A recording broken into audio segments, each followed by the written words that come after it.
Bonjour à tous, merci d'être là. Donc je suis Claire Morelli, la coordinatrice pédagogique de la première année de la licence du portail BG2S.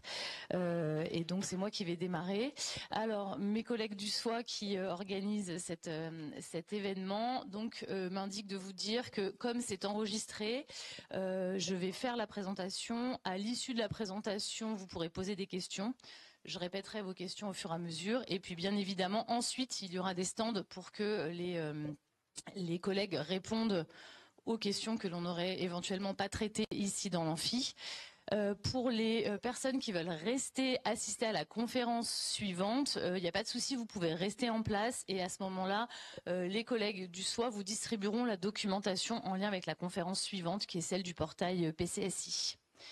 Voilà. Tout le monde m'entend bien ? Pas de souci. Ok, eh bien on va démarrer. Donc l'idée ce matin, c'est de vous présenter le portail, donc la première année de la licence adossée au portail BG2S. Donc BG2S, c'est pour Biosciences, Géosciences. Ça correspond en réalité au SVT que vous, lycéens, vous suivez actuellement. Donc il y a de la biologie et de la géologie. Pourquoi on parle de portail? C'est tout simplement parce que ensuite, à partir de la deuxième année, vous allez devoir choisir une orientation progressive qui vont vous mener à l'obtention de 3 licences différentes. La licence mention sciences de la Terre, qu'on appelle ST. La licence mention sciences de la vie et de la Terre, donc SVT, qui est la licence qui mène à la préparation du métier d'enseignant.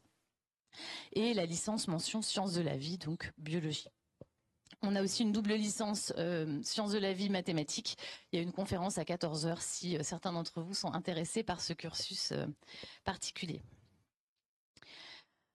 Alors c'est une licence, comme toutes les licences, elle est généraliste et elle est faite pour être suivie ensuite d'un master. Nous verrons qu'il y a d'autres orientations professionnalisantes possibles. Du coup, la première année, l'objectif c'est vraiment que vous puissiez tester toutes les matières qui sont inclus dans cette thématique des biosciences et des géosciences pour que vous puissiez choisir ensuite de façon, on va dire, claire et limpide la voie qui vous intéresse le plus. Donc pour cela, vous avez 80% d'enseignement scientifique dans la licence, donc dans la première année, avec bien sûr beaucoup de biologie et de géologie, mais aussi bien évidemment des mathématiques, de la physique et de la chimie qui sont des matières essentielles pour nous pour pouvoir utiliser les outils inhérents à ces matières dans les applications biologiques et géologiques. On a aussi 20% d'enseignements transversaux. Ces enseignements transversaux comprennent de l'éducation physique et sportive, de l'anglais, de la préparation de votre projet professionnel, des éléments sur le climat et les enjeux écologiques. Voilà. Ce sont ces enseignements transversaux qui servent de variables pour les autres cursus en marge du cursus classique. Par exemple, pour les LAS, donc la licence accès santé, ce sont les enseignements transversaux qui sont remplacés par des modules dédiés à l'accès santé pour les étudiants qui viendront dans ces filières. Il y a une conférence sur la licence accès santé à 12h, ici même, si certains d'entre vous sont intéressés. Alors bien évidemment, l'idée de ce portail, c'est de vous faire découvrir un maximum de thématiques d'enseignement. Et donc il y a de la géologie en première année. Et ces thématiques de la géologie, comme on vous l'a indiqué ici, sont assez variées. Donc on va traiter du système solaire, de la structure de la Terre, des thématiques qui sont assez instinctives, que vous connaissez déjà par rapport à ce que vous faites en SVT au lycée.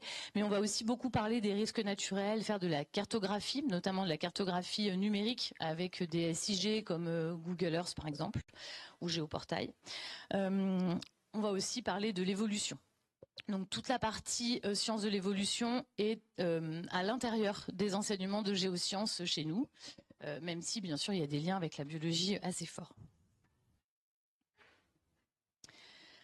Alors, quelles sont les thématiques de la biologie? Là, il y a aussi des choses que vous connaissez déjà depuis le collège, le lycée, même l'école primaire. On va parler des grandes fonctions biologiques, donc les neurosciences, la physiologie cardio-respiratoire, donc tout ce qui vient en premier lieu quand on pense à la biologie.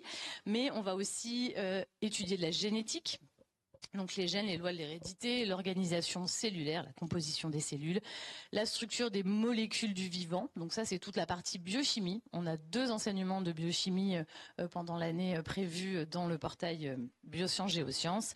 Et puis bien évidemment, la diversité des organismes en lien avec l'évolution qui est abordée en géosciences. Voilà. Donc l'idée ici, c'est vraiment de pouvoir, lors de cette première année, aller un peu plus loin dans les différentes thématiques de biosciences et de géosciences pour que vous puissiez identifier rapidement, ça me plaît, ça me plaît pas, et savoir ce que vous allez pouvoir faire en deuxième année. Et puis après, bien sûr, on a une orientation progressive. Donc en deuxième année, vous aurez certains choix à faire, puis en troisième année, puis ensuite en master, et ça s'affine progressivement. Voilà. Alors, quand on est à l'université, souvent, ça c'est aussi ce qui reste des parents, on se dit, oh là là, on va être comme là, dans des grands amphis, c'est horrible, on est tous ensemble, tout le temps.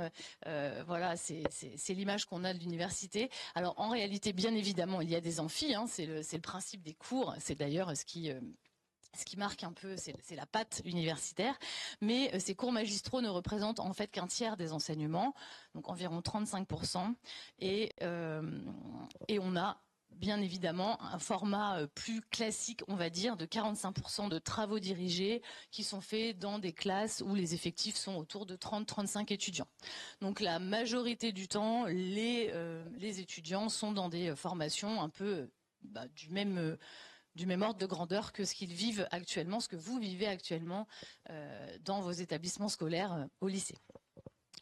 Bien évidemment, il y a des travaux pratiques, mais la quantité d'étudiants que l'on a en première année, qui est en gros aux alentours de entre 700 et 800 étudiants, ne nous permet pas de multiplier les travaux pratiques. Et donc, au fur et à mesure des années de licence, vous allez avoir de plus en plus de pratiques pour justement venir préciser les techniques dont vous avez besoin dans les domaines que vous avez choisis.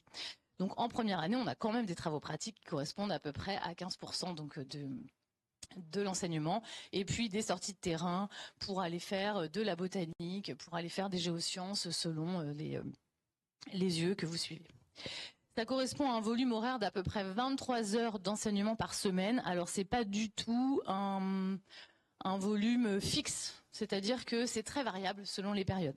Par exemple, les étudiants qui ont commencé leur semestre la semaine dernière ont eu la semaine dernière quasiment uniquement des cours d'amphi, le temps de mettre en place les groupes de TD, les groupes de TP, de structurer l'organisation donc de ce nouveau semestre qui démarre. Et puis au fur et à mesure, cette semaine et la semaine prochaine, les TD vont démarrer. Et les travaux pratiques probablement ne démarreront que dans 2 ou 3 semaines. Donc on a comme ça une diversification des enseignements au fur et à mesure du semestre. Et puis, on va dire à mi-parcours, les cours magistraux sont quasiment terminés. Les TP et les TD prennent la majorité du temps de nos étudiants. Et en fin de semestre, à nouveau, on a des cours magistraux pour tout ce qui est séances de révision, préparation aux examens. Donc c'est une moyenne. Et avec un maximum en milieu de semestre où les 3 types d'enseignements se superposent. Voilà. Par contre, même si cet enseignement est variable d'une semaine à l'autre, dès le début du semestre, les étudiants connaissent leur planning jusqu'à la fin du semestre. Donc, par exemple, en septembre, ils ont leur planning jusqu'à Noël, à quelques variations près, si jamais un enseignant doit déplacer un cours ou ce genre de choses. Mais voilà, c'est pas homogène sur le semestre, mais c'est connu, donc ça permet quand même à nos étudiants qui habitent le plus loin de s'organiser. Alors, la question de Parcoursup, c'est celle qui occupe la plupart des parents qui sont venus accompagner leurs enfants aujourd'hui, et aussi bien sûr les élèves. Donc dans Parcoursup, le vœu, c'est le vœu portail BG2S. Mais vous pouvez aussi demander la licence. Licence sciences de la vie, licence sciences de la terre, licence sciences de la vie et de la terre. Les 3 mènent au vœu Parcoursup portail BG2S. Une fois que vous avez identifié ce vœu dans Parcoursup, il y a 2 sous-vœux possibles. Le sous-vœu, on va dire, classique, de la licence sans l'accès santé. Et ensuite, on a un sous-vœu dédié à l'accès santé. Voilà, il faut savoir que dans Parcoursup, tous les dossiers sont interclassés indépendamment des sous-vœux que vous allez faire. Donc il y a eu un classement. Nous, on classe tous les dossiers dans l'ordre. Et ensuite, selon le sous-vœu que vous avez fait, vous allez émarger à telle ou telle liste de candidatures et d'entrées dans l'établissement. Voilà. Une fois que vous avez fait ces vœux, que nous on récupère les dossiers, que l'algorithme, selon nos critères, classe les dossiers, vous pouvez avoir deux types de réponses, enfin 3 types, mais 2 types de vraies réponses et une réponse qui est en attente. Donc la première réponse, c'est un oui. Ce oui, c'est pour aller en cursus classique.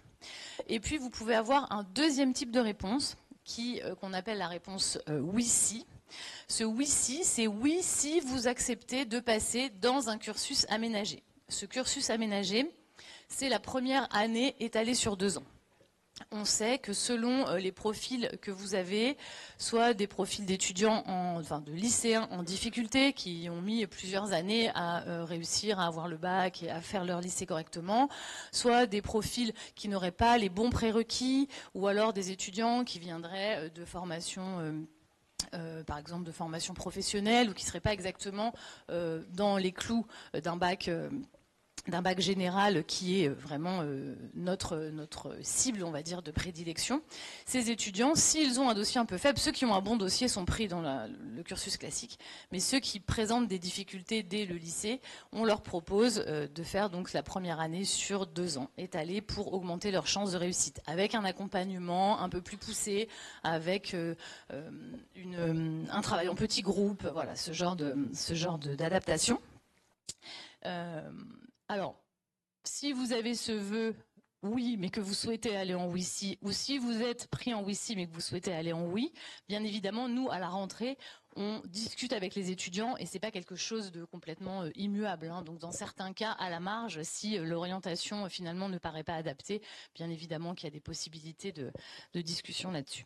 Et puis le vœu que vous allez avoir pour certains d'entre vous, c'est le vœu en attente. Donc c'est en attente que la liste d'appels avance. Donc c'est souvent une grande source de stress pour les étudiants, enfin pour les lycéens, futurs étudiants et pour les familles. Donc il faut savoir être patient avec Parcoursup. Vous allez voir pour ceux qui découvrent pour la première année. Voilà. Mais ça avance petit à petit. Vous pouvez voir votre classement, vous pouvez voir les capacités d'accueil, etc. sur Parcoursup. Donc tout ça peut être suivi assez facilement. Et pareil, dans certains cas, n'hésitez pas à nous contacter par la boîte mail de Parcoursup et on vous répond si jamais on a des éléments de réponse sur l'avancée de la liste d'appels. Donc au final, nous avons 3 cursus, le cursus Accès Santé, le cursus classique et le cursus aménagé en fonction des vœux, des sous-vœux et des réponses que vous allez obtenir. Alors, qu'est-ce qui permet à nos étudiants de réussir ? Plusieurs choses. D'abord, vous le voyez sur la colonne de gauche, on vous parle de motivation, d'intégration et de bien-être. Le premier facteur de réussite de nos étudiants, c'est le fait qu'ils soient bien dans leurs études.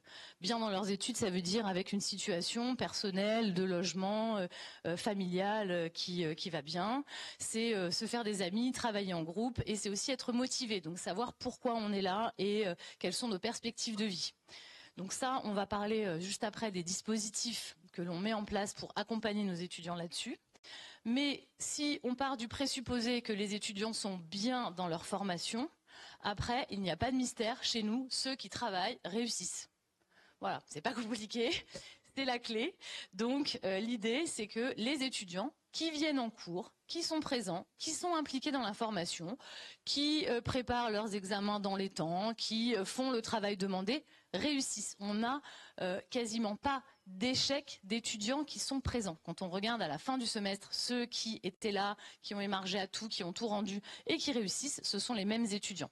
Et ceux qui font ce travail du métier d'étudiant correctement et qui n'y arrivent pas tombent sous le coup en général de cette colonne de gauche, c'est-à-dire soit ils ne savent pas vraiment pourquoi ils sont là, soit ils ont des problèmes autres et pas assez d'espace mental pour pouvoir s'impliquer dans leur formation. Voilà.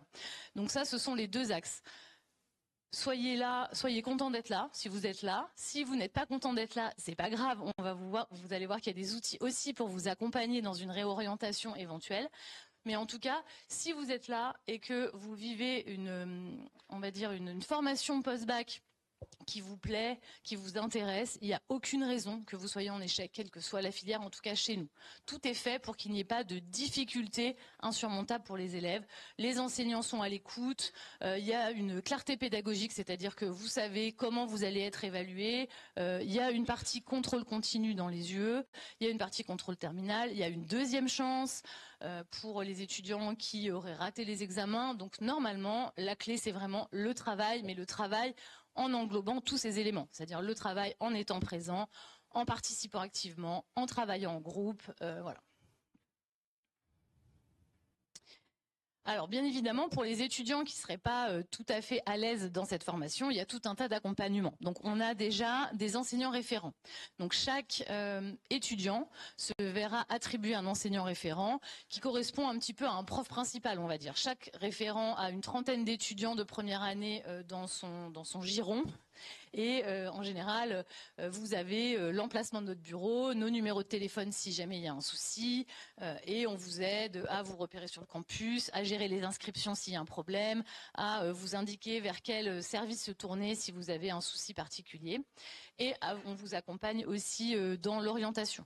Donc bien évidemment, le premier semestre, c'est beaucoup un accompagnement un peu logistique et pratique, et puis au fur et à mesure, vous devenez autonome sur le campus et ça devient un accompagnement plutôt à l'orientation, c'est-à-dire par rapport à vos résultats, ou alors un accompagnement sur la méthodologie de travail. Voilà.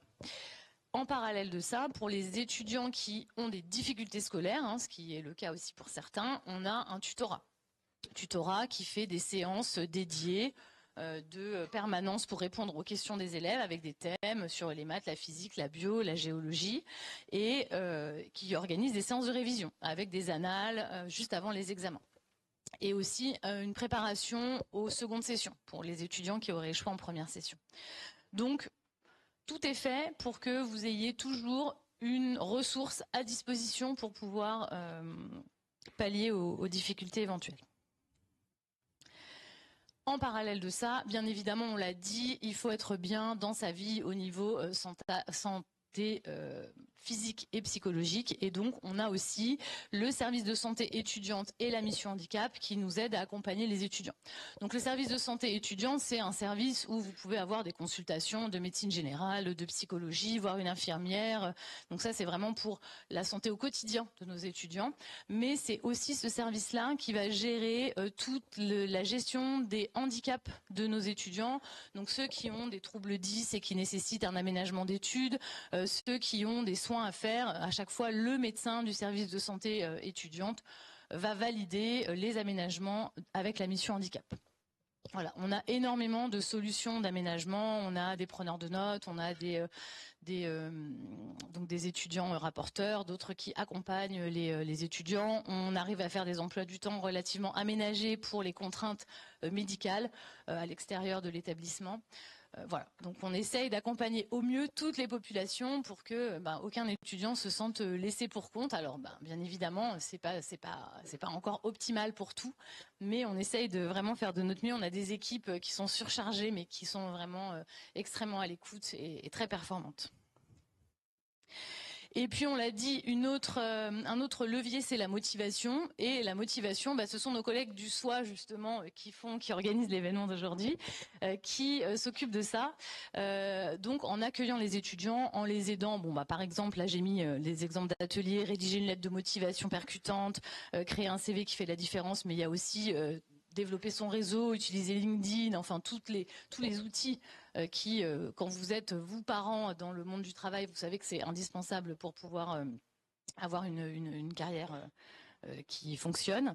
Et puis, ils accompagnent aussi les étudiants pour choisir leur master, refaire des vœux Parcoursup pour ceux qui se sentiraient pas bien dès la première année, qui auraient envie de se réorienter, voilà, travailler son réseau, donc tout un tas d'ateliers, de rendez-vous, d'accompagnement. Ils aident aussi nos étudiants pour trouver des stages, pour faire les conventions de stage, afin que tout le monde puisse déjà commencer à explorer la future vie professionnelle que vous aurez.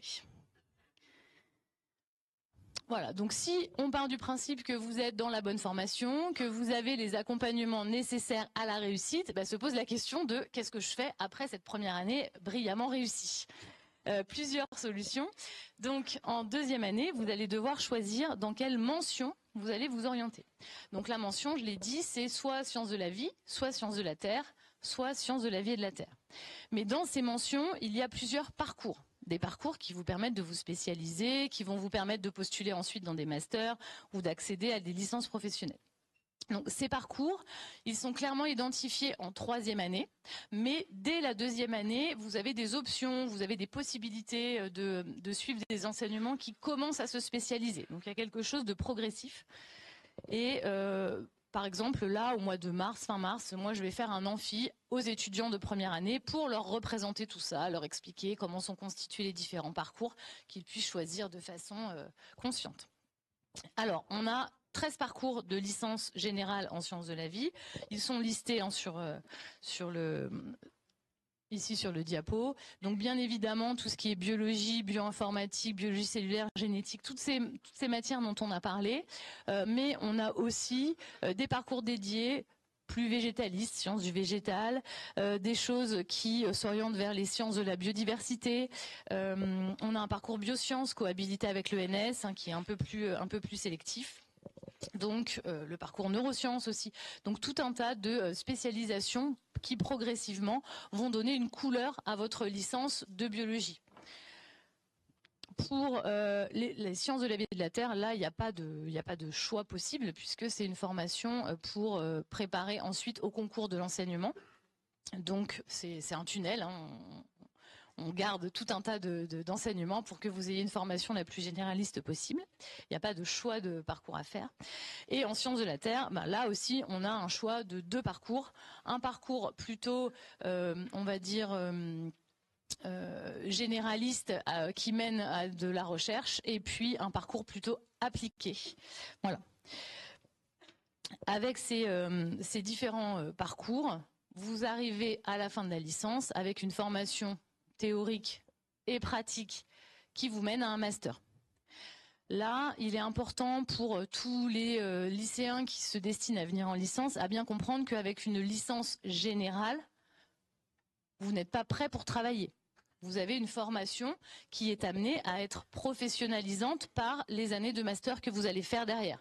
Ça veut dire que vous vous destinez à un travail plutôt de cadre, un travail d'encadrement, de responsable de projet, niveau Bac+5.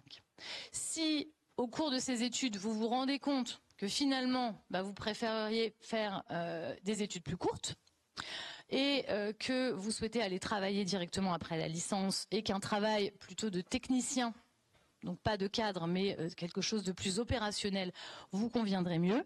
Dans ce cas-là, il faut s'orienter vers une licence professionnelle en troisième année. Donc vous faites la première et la deuxième année classique, et en troisième année, vous préparez donc une licence professionnelle qui vous permet d'aller sur le marché de l'emploi, et là d'être compétitif pour concurrencer en fait les BUT, qui eux aussi ont une formation plus pratique sur les 2 premières années, mais la troisième année est à peu près équivalente. Ces licences professionnelles, elles sont assez sélectives, hein. Il y a beaucoup de monde et c'est souvent le stage et le fait de trouver une entreprise, par exemple pour l'alternance, qui sont déterminants. Donc on a 5 parcours de licence professionnelle. Là aussi qui balaye finalement tous les domaines, hein. On voit la pollution, tout ce qui est biodiversité, la partie plutôt industrielle, la partie plutôt biochimie, et puis des choses en lien avec la physiologie. Donc là aussi, vous avez plusieurs débouchés possibles. Cette réflexion, elle est vraiment à mener sur la durée d'études que vous souhaitez et le niveau de responsabilité dans votre travail que vous souhaitez. Certains d'entre nous sont plus à l'aise pour piloter des choses, des projets, et d'autres préfèrent au contraire être plutôt dans l'opérationnel. Et dans ces cas-là, effectivement, c'est pas forcément le même type de poste et le même niveau d'études qui est requis.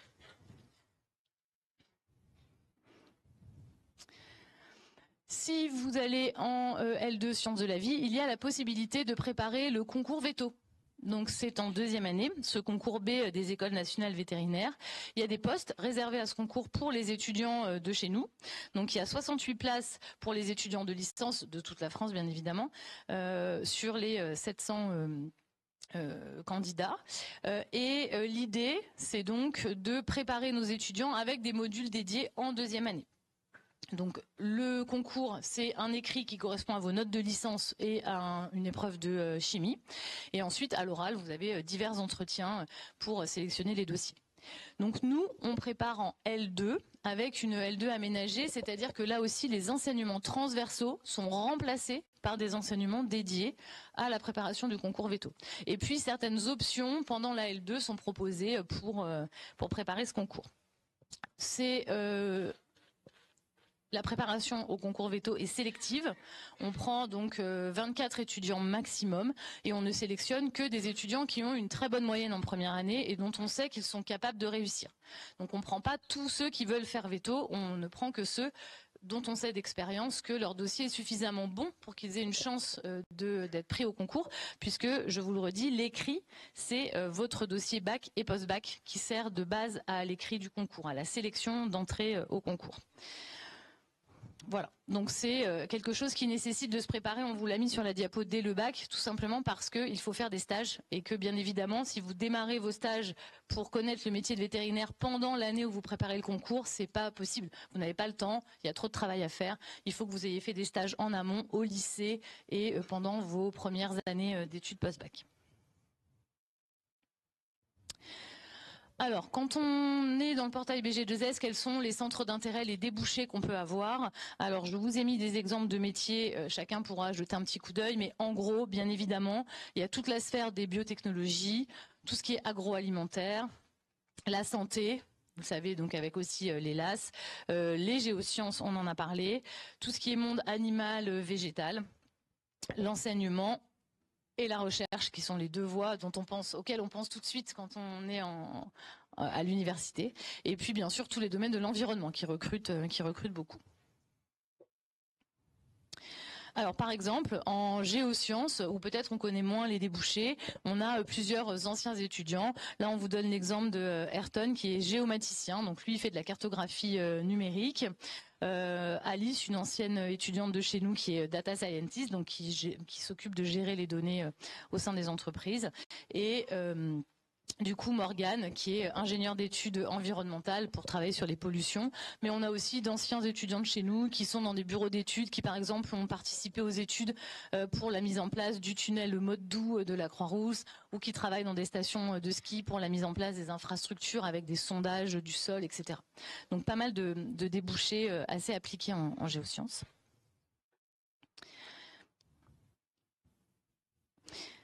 Alors, dernier point, vous venez de le découvrir pour certains aujourd'hui, vous allez être sur le campus de la Doua si vous venez chez nous. Donc c'est un campus qui est en pleine transformation avec des bâtiments qui sont en train d'être rénovés, certains l'ont déjà été. Là, on vous a mis l'exemple sur la photo de la bibliothèque universitaire qui est, vous pouvez aller visiter, donc elle est juste en face, hein, quand vous sortez du bâtiment sur le côté droit.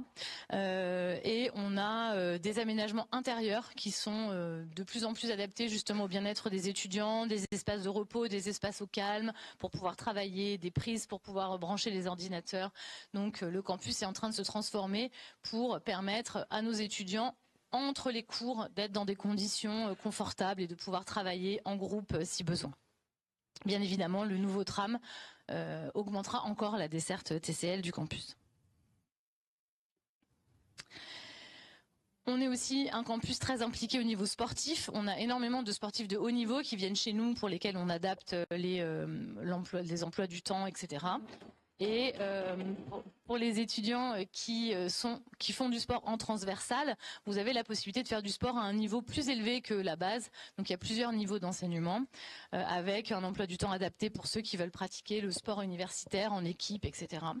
Et bien évidemment, tous les étudiants font du sport, même ceux qui sont en situation de handicap. On a du sport adapté à chacun. Il n'y a pas de dispense de sport chez nous.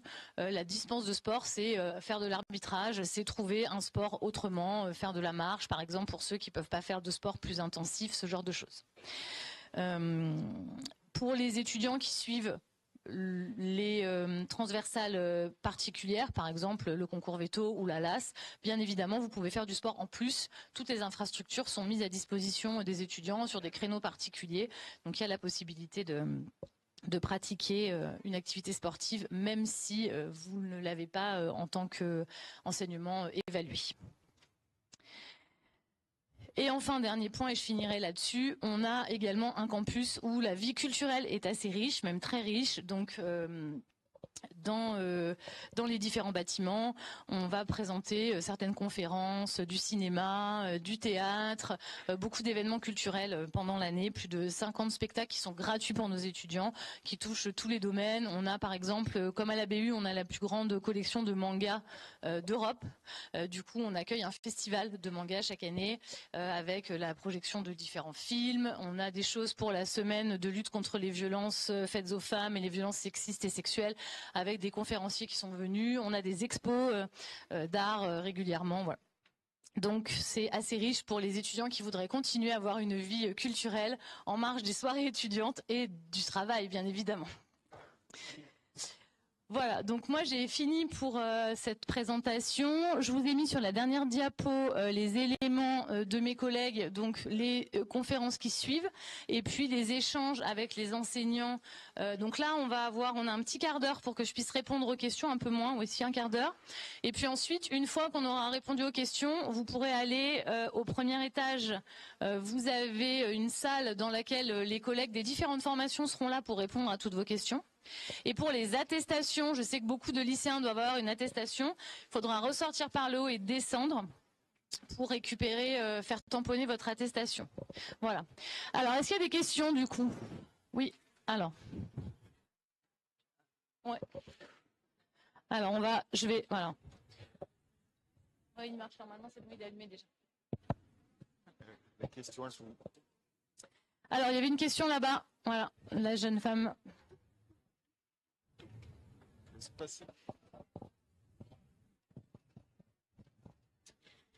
Est-ce que pour les élèves qui n'ont pas suivi de spécialité SVT en première et en terminale, mais qui ont des bons résultats dans des matières scientifiques, la licence peut être accessible quand même?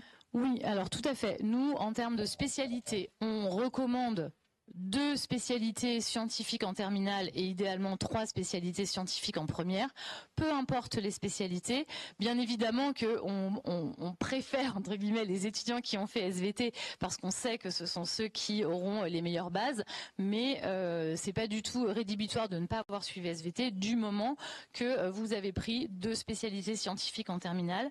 Et on conseille, si vous n'avez pas l'aspect maths en terminale, de faire maths complémentaires pour quand même garder une petite habitude et un petit niveau en mathématiques. Voilà.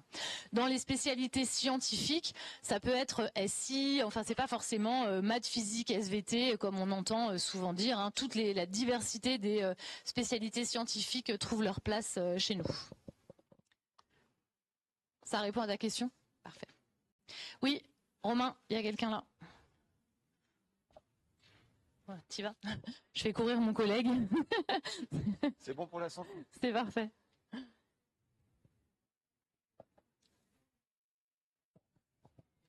Alors, est-ce que ne pas avoir maths comme spécialité emmène vers le cursus aménagé de 2 ans? Alors non, pas du tout. Le fait de ne pas avoir les maths, pour nous, ne change rien. Ce qu'on veut, c'est juste une formation scientifique parce que c'est là-dessus qu'on se base pour la suite. Mais bien évidemment qu'un étudiant qui n'aurait pas pris les maths est tout à fait aussi compétent du moment qu'il a fait des sciences, d'autres sciences. Donc absolument pas. Vraiment, le cursus, le WICI, le cursus aménagé, il est dédié aux étudiants qui vont avoir, par exemple, fait un bac technologique avec peu de biologie et qui ont des résultats vraiment limites, ce genre de profil. Voilà, c'est pas, on n'a pas vocation à envoyer les étudiants qui ont des spécialités scientifiques dans ce parcours-là. Alors là, et après. Je voulais savoir sur l'ensemble des étudiants, après la répartition des étudiants hors Académie de Lyon. Ah, alors les étudiants en académie, c'est une très bonne question. Malheureusement, on n'a pas la main là-dessus. C'est-à-dire que nous, les étudiants qui soient de l'académie ou hors académie, ils sont interclassés tous ensemble. Et ensuite, c'est le rectorat qui décide d'un pourcentage d'étudiants extérieurs et qui va du coup permettre de prendre les premiers de la liste. Et puis ceux qui sont en fin de liste vont être déclassés. Donc ça, c'est le rectorat qui a la main. C'est-à-dire que nous, une fois qu'on a fait notre classement, il est transmis au rectorat et c'est le rectorat qui retravaille là-dessus dessus. En général, on a un pourcentage qui est entre 5 et 10%, quoi. 6% souvent d'extérieur. Ça dépend des années, on n'a pas la main et on n'a pas le chiffre à l'avance. Voilà. Par contre, il y a des établissements limitrophes. L'audience des parents, c'est bien l'établissement dans lequel l'étudiant est scolarisé qui fait foi. Et il y a certains établissements limitrophes qui permettent d'accéder à l'Académie de Lyon, même si vous n'êtes pas quand vous êtes dans des communes plus proches finalement de Lyon que de Grenoble pour ceux qui sont dans l'Isère ou que d'autres villes. Il y avait un jeune homme, je crois, qui avait une question. Voilà. Ici.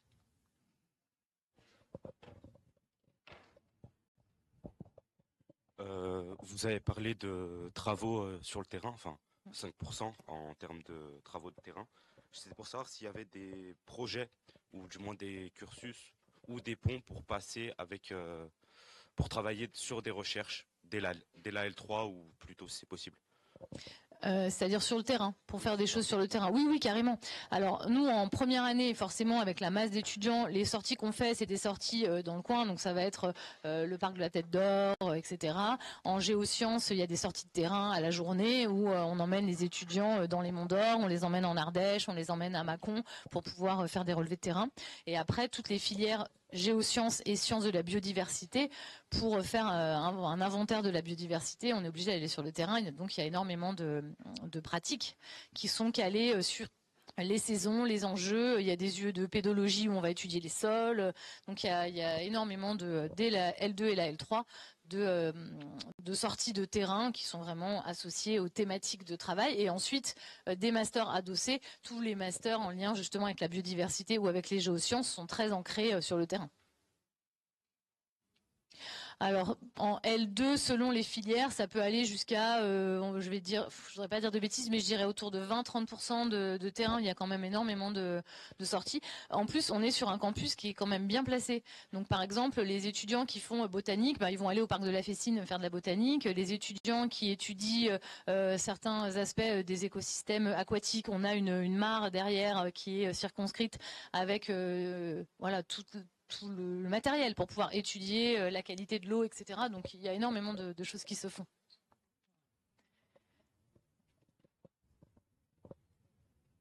Faut qu'on surveille l'heure aussi. Bonjour, merci pour cette présentation. J'ai une question sur le concours veto à la fin de la L2. Je voulais savoir si vous aviez le pourcentage d'élèves qui réussissent à rentrer en veto qui viennent de votre formation. Alors, le pourcentage... Oui, allez-y, finissez. Oui, ma seconde question, c'est si on ne réussit pas, est-ce qu'on peut redoubler ? Alors, en général, la formation, elle est faite pour qu'il n'y ait pas de redoublement, c'est-à-dire que les étudiants que l'on a en deuxième année, ils sont bons. C'est pour ça qu'on les prend en concours veto. Donc, en général, ils réussissent leur année. Éventuellement, ils ratent le concours, mais voilà. Donc, ils peuvent représenter le concours ensuite, mais ils sont plus formés, ils continuent leur cursus. Après, en L3, par exemple, ils peuvent L3, par exemple, voilà. Donc, il y a plusieurs, ils peuvent très bien être en biodiversité ou en physiologie, selon l'affinité de l'étudiant. Il n'y a pas un cursus obligatoire pour faire veto. Comme ça, eux, si jamais ils échouent au concours, peuvent continuer dans la voie qui leur plaît le plus. Après, en termes de pourcentage, c'est difficile. Tous les ans, on a des étudiants qui sont admis. Ça peut aller de 2 ou 3 à 7 ou 8 selon les années, ce qui représente un fort pourcentage par rapport à notre promo à nous. Mais par contre, le pourcentage global, je ne le connais pas. Non, c'était par rapport à vous. Donc voilà. Mais Madame Ségrétin, qui s'occupe de ce portail, sera à l'étage au-dessus, pour répondre. C'est elle qui s'occupe de SVT et de la préparation au concours veto. Donc n'hésitez pas à aller lui poser toutes les questions. Merci. Voilà. Est-ce qu'il y a d'autres questions? Là, il y a quelqu'un. Là et là, puis ensuite. Je me demandais ce que la filière l'accès santé ajoutait exactement à chaque différente filière sur l'accès à la vie, sur les sciences de la vie. Qu'est-ce que l'accès santé ajoute? Alors, il y a une conférence dédiée là-dessus tout à l'heure, si tu veux des informations. Mais en gros, en première année, donc les enseignements de transversal sont remplacés par l'accès santé. Donc, en termes de formation globale, ça ne change rien. Et l'idée de cette LAS, de la licence accès santé, c'est justement de pouvoir poursuivre le cursus. Donc, en théorie, ça ne change rien au débouché. La seule chose, c'est que ça rajoute la possibilité, si tu réussis le concours, d'aller en MMOPK, donc médecine maïeutique, odontologie, kiné, et pharmacologie, enfin pharmacie. Voilà. Mais en termes de formation, finalement, la formation scientifique de base est la même et donc les débouchés restent les mêmes en marge du concours. L'idée, c'est comme j'expliquais à Madame Pourveto tout à l'heure, c'est vraiment de suivre sa licence et si l'étudiant réussit le concours, bah, tant mieux, il part et puis il va faire le concours. Et s'il ne réussit pas le concours, il est dans une filière qu'il a choisie et il continue et il ne perd pas de temps. Voilà, c'est cette idée-là. Ouais. Avant. Oui, bien sûr, oui.